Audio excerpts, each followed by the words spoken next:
Salut à tous, c'est Bart et on se retrouve aujourd'hui pour faire le test de la fusée Apollo 11. Donc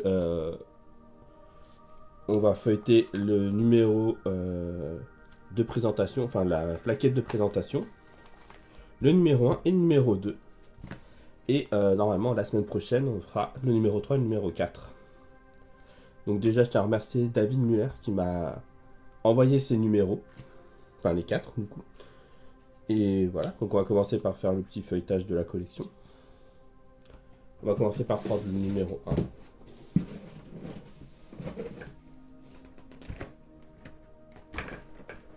Du coup, voilà, ça rentre pas dans le cadre, mais ça se présente comme d'habitude la grande plaquette. On voit que la fusée fera 1,26 m en plastique et ABS. On a l'habitude. On a pas mal de pièces. Ce sera à l'échelle 1,87e. Et du coup, là, on a tous les détails. Donc le premier étage, le deuxième étage, le troisième étage, le module de service et de rentrée. Quoi d'autre? 1,26 m, on l'a dit. Le diamètre, ce sera 11 cm 7. On fera aussi le module lunaire, qui d'ailleurs, on fera quasiment dans le numéro de test entier. Et du coup, on voit que ça s'ouvrira le troisième étage pour laisser partir le module lunaire. Voilà. Et je cherche quelque part, c'est marqué le nombre de numéros. La dernière fois, c'était marqué là. 100 numéros. Voilà. Donc, ils disent que ce sera en 100 numéros. Donc, c'est cool. Du coup, dans le numéro de présentation, donc on a la fusée sur la longueur. Alors, cette fois-ci, je pense pas que ça soit à taille réelle, hein, pour le coup.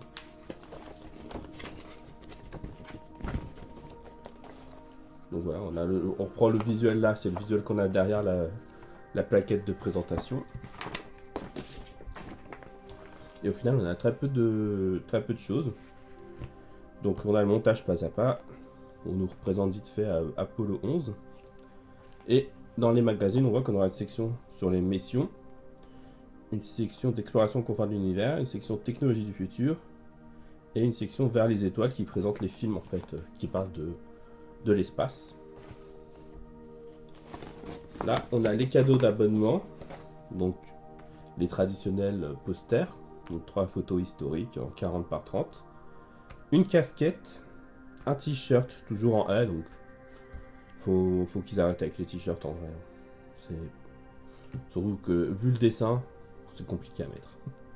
Et en dernier cadeau, une plateforme pour poser la maquette, où la fusée sera un peu ridicule niveau taille par rapport à la plateforme.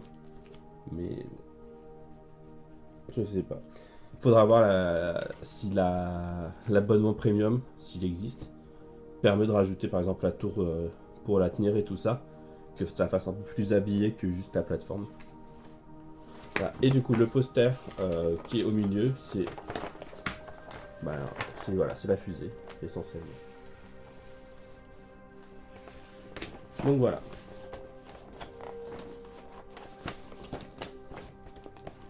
Du coup, comme d'habitude, on a le petit questionnaire de satisfaction.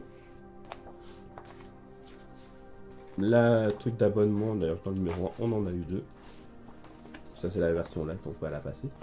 Donc pareil, on nous représente les 3 photos. Le numéro 2, avec un bout du fuselage, la suite du LEM.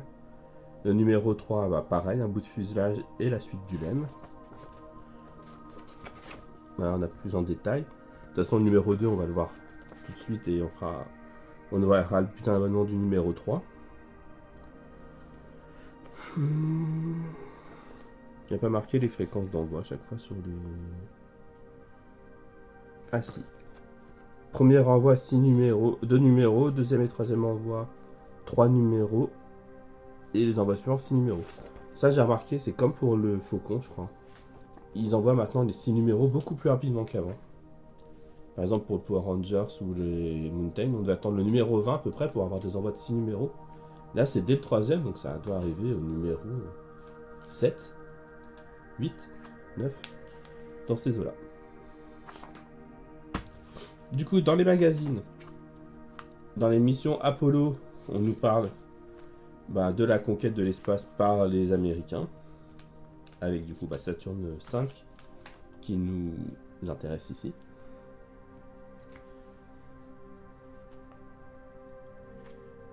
Dans Explorer les confins de l'univers, on nous parle du satellite Hubble. Un télescope, Hubble.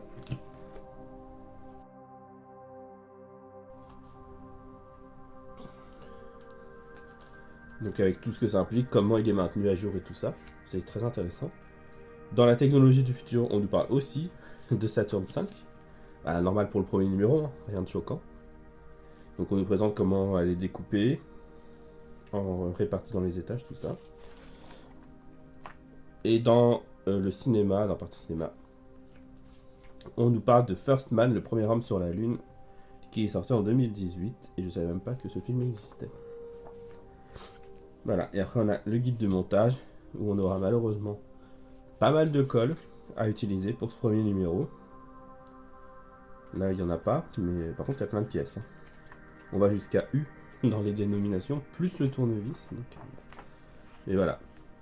Jusqu'à l'étape 7, on n'a pas de colle, et puis après, c'est un enchaînement de colle, jusqu'au 12.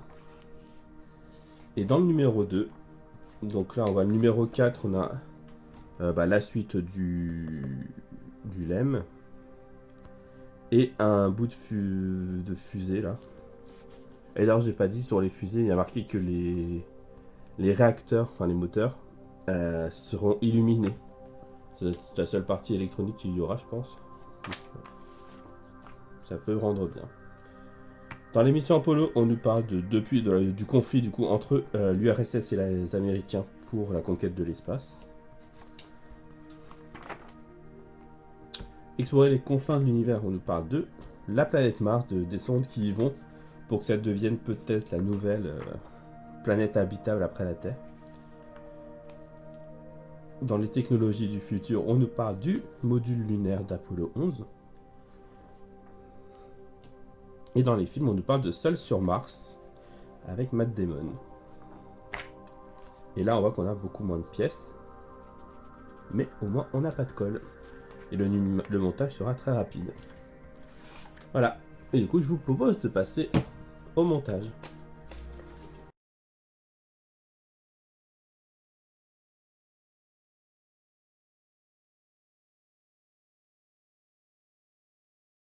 Et voilà, on se retrouve avec nos 2 boîtes de pièces. On va commencer par ouvrir celle du numéro 1.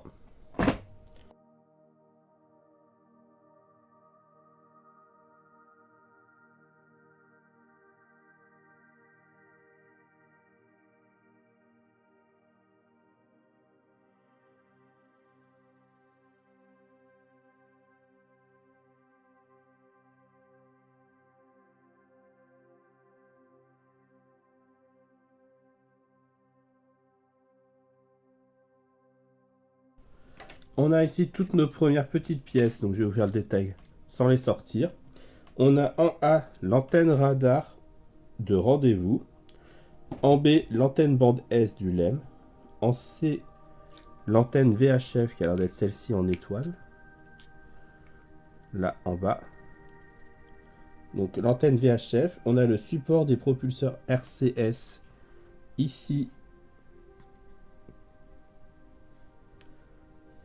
et ici, je ne sais pas s'il y en a deux ou pas.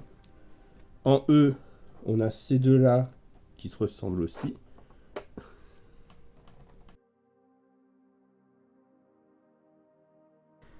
On a du coup ces deux-là qui se ressemblent, qui sont des propulseurs RCS. En F, on a une antenne pour activité extravéhiculaire, donc c'est cette antenne-là. En G, on a le couvercle de la structure latérale du LEM qui est ici. En H, on a un guide pour couplage.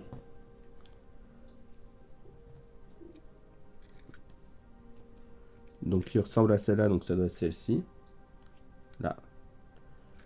Et en I, on a le guide pour le couplage qui est l'espèce de petit T ici.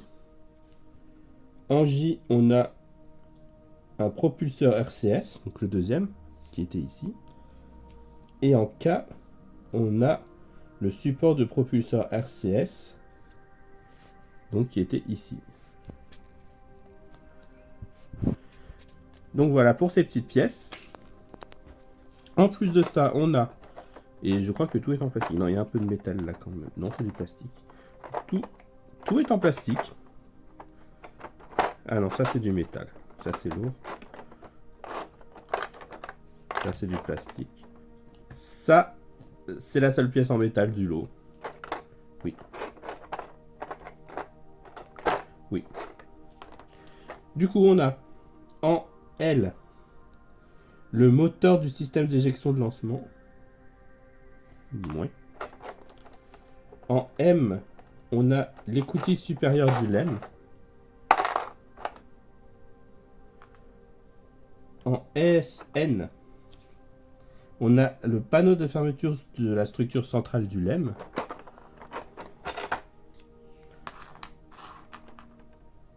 En haut, on a la tour de système d'éjection de lancement. Au lancement. LES. Les bus du moteur de système d'éjection au lancement en P. Donc c'est ça. Les petits moteurs. Petits réacteurs. En Q, on a le couvercle de la structure latérale du LEM. C'est cette pièce-là. En R, on a la structure latérale du LEM. Et ici, avec un petit... Ah non, c'est pas un petit accro, c'est un détail. Q. En R, on a la structure latérale du LEM. C'est ce qu'on vient de faire. En S, on a le couvercle de protection du module de commande. Donc c'est ça. Ah, c'est en métal aussi, ça. Autant pour moi. C'est juste que comme c'était blanc, ça avait l'air d'être du plastique. En T, on a la structure centrale du LEM. C'est ça.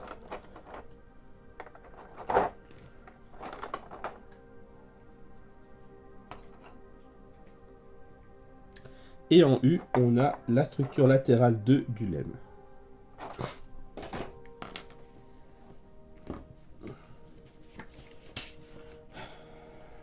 Du coup, on commence par venir prendre notre fusée là. J'arrive pas à savoir, c'est une matière spéciale, c'est pas du plastique. Mais c'est pas du métal, c'est tout doux. C'est bizarre. Et on vient y mettre les réacteurs. Donc c'est une forme de demi-lune. Donc là aussi, donc ce sera, on peut pas se tromper pour le placer.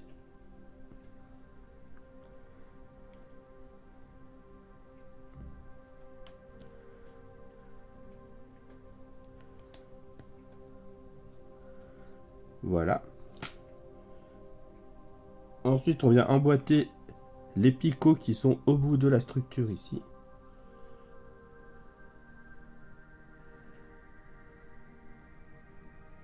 Bon, je suis étonné qu'il n'y ait pas besoin de colle pour que ça tienne ça.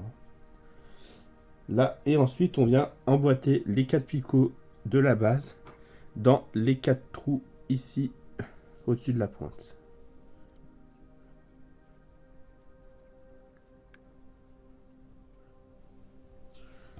Voilà pour ça.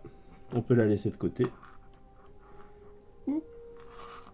On vient ensuite prendre l'écoutille supérieure, la colonne de l'écoutille supérieure, et on vient la placer avec les picots dans la dernière pièce qu'on a sortie, donc celle-ci, la T, donc celle-ci en métal, là.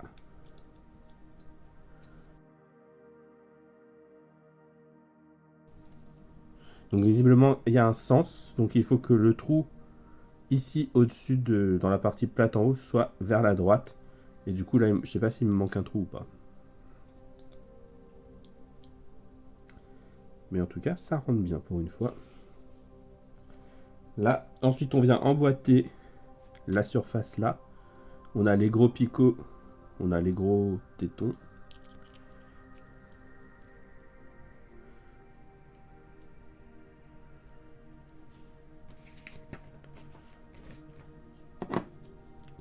On vient prendre ensuite les deux structures latérales Et pareil, on vient les emboîter l'un dans l'autre. D'ailleurs, je viens de me faire la réflexion, il n'y a pas du tout de vis pour ce numéro 1. Donc c'est tout en emboîtage et en collage. Voilà. On vient ensuite reprendre ça.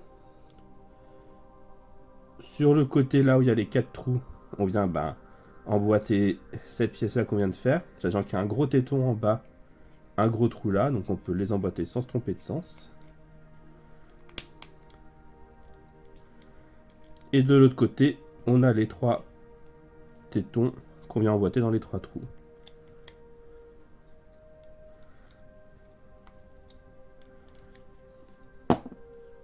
Tu arrêtes. Voilà, et maintenant on va pouvoir passer à la partie collage. Donc on prend la pièce dans ce sens-là. On vient coller dans les trous là la pièce G, donc celle-ci.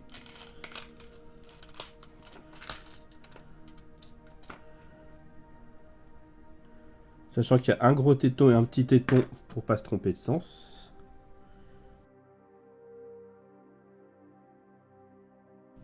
Là. Et sur chaque côté, ici, on a 2 petits trous. Et on vient y coller les D et K, qui sont ces 2 petites pièces là.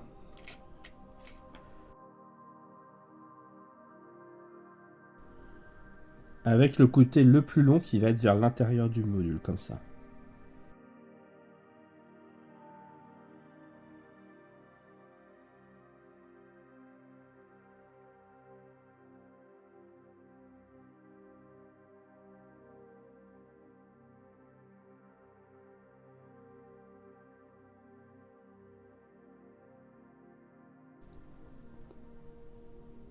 C'est mieux. Il y a un sens, hein, donc faut pas se tromper entre les deux. Ils l'ont juste pas précisé, donc pas cool. Ensuite, sur ce côté-ci, on vient mettre dans les 2 petites encoches là, à gauche et à droite, les 2 petites pièces qui sont là.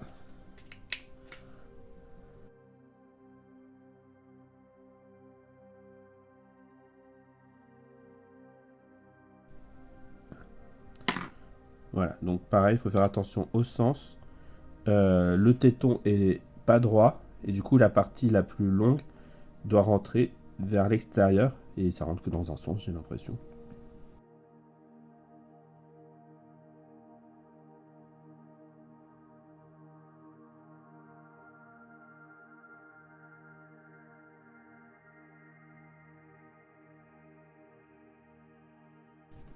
Ensuite, on est toujours de ce côté-là, et pour les deux, on a 2 trous en haut. Ici, on va venir coller, même pas coller du coup, juste rentrer l'antenne, la grande antenne qui est là. Et de l'autre côté, on va venir coller le H.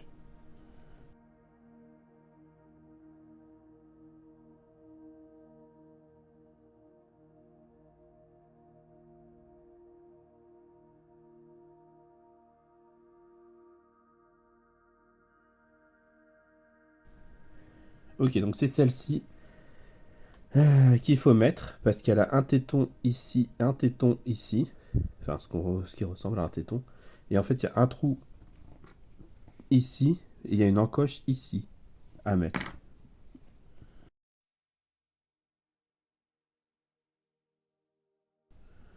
Voilà, on va laisser ça tranquille. Ensuite, on revient ici. Hop, hop, hop, on met ça comme ça. Et ici, du coup, de ce côté-là, on vient mettre ici, au milieu, ce sera la petite pièce en T. Et là, ce sera l'autre antenne, du coup, qui rentrera, celle-ci, par le côté, du coup, là, le téton ici.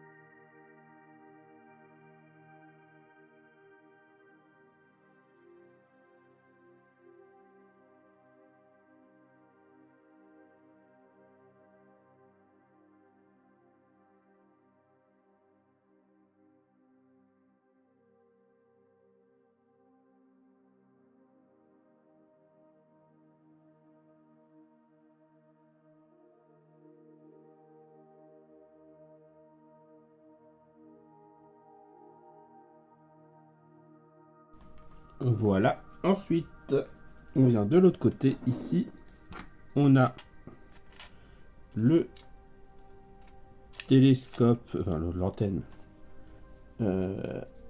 numéro B, qui vient se mettre sur les 3 tétons, ici, ici et ici. Couché. Donc dans ce sens-là.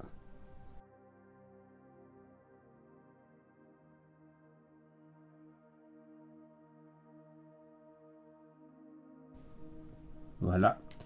Et l'antenne noire, comme ça, elle vient se mettre ici du coup.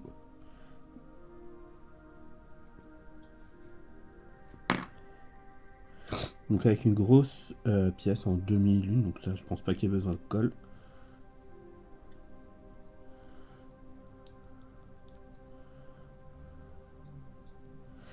Et voilà pour ce premier numéro.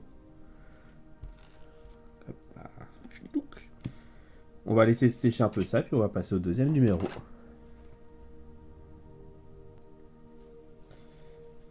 Du coup, on se retrouve avec les pièces du numéro 2. On a dedans la plateforme de sortie, le couvercle de palier de descente du lemme en numéro 2. En C, on a la buse du moteur de descente du lemme. En D, c'est en métal.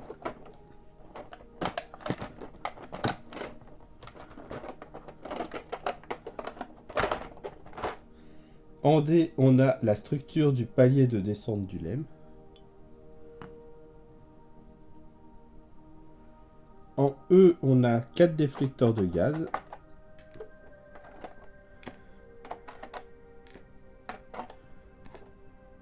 En F, on a le panneau de base du premier étage de la fusée Saturn V, donc qui est en métal. Heureusement, on a pas mal de petits détails là. Là, on voit qu'on a 2 fentes où on mettra peut-être des ailerons, je sais pas trop. À voir comment ce sera fait au final. Parce que la courbure est pas énorme, hein, donc je sais pas combien il en faudra pour faire le tour, mais pas mal. On voit que c'est numéroté 3, donc on verra. En tout cas, on le repose, on le laisse de côté, ce sera pour plus tard, dans un prochain numéro. Et on a 3 vis AM.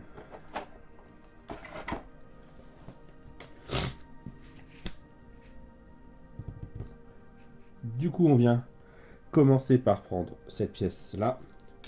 Donc la structure du palier de descente, et on vient y mettre le couvercle. En faisant coïncider les petits tétons là avec les gros trous ici. Pardon. Et pour qu'on ait les trous là dans les trucs pour les vis.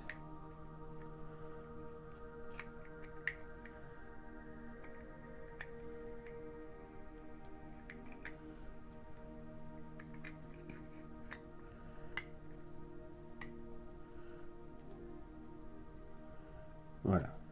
Il y avait un sens apparemment. On vient visser du coup dans les 2 trous là avec des vis AM. Et comme c'est des vis dans du métal, on prend un peu de graisse.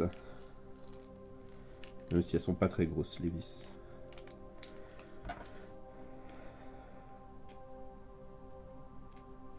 Le tournevis n'est pas aimanté, alors ça c'est dommage.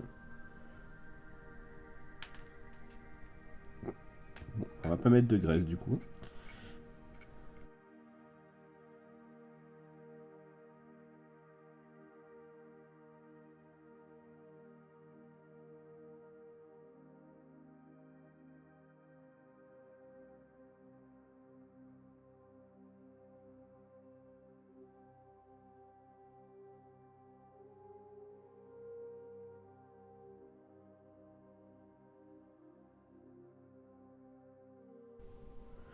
Ok, bon par contre le tournevis pas aimanté, c'est un gros nom. Hein.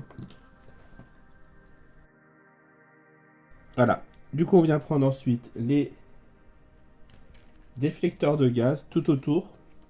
On a tout autour 2 trous à chaque fois. Chaque déflecteur de gaz, on a 2 tétons, donc on vient les emboîter tout autour.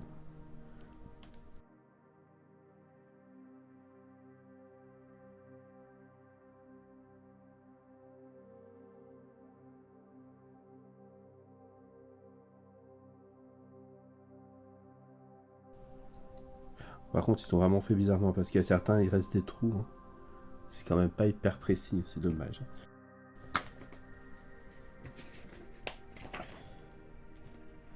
Voilà. Et ensuite, on reste toujours en dessous. Dans la fente ici, on vient mettre les espèces d'escaliers, j'allais dire, mais bon.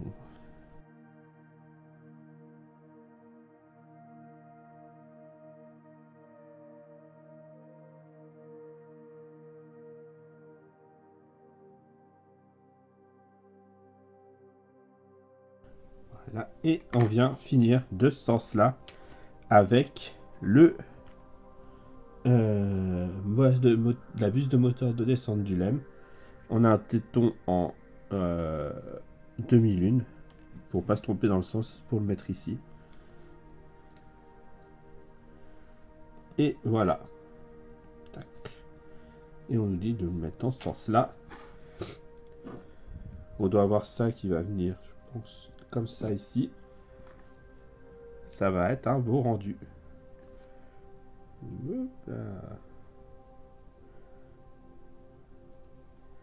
Voilà, si cette vidéo vous a plu, n'hésitez pas à commenter, à liker, à vous abonner, à partager. C'était Bart et je vous dis à bientôt.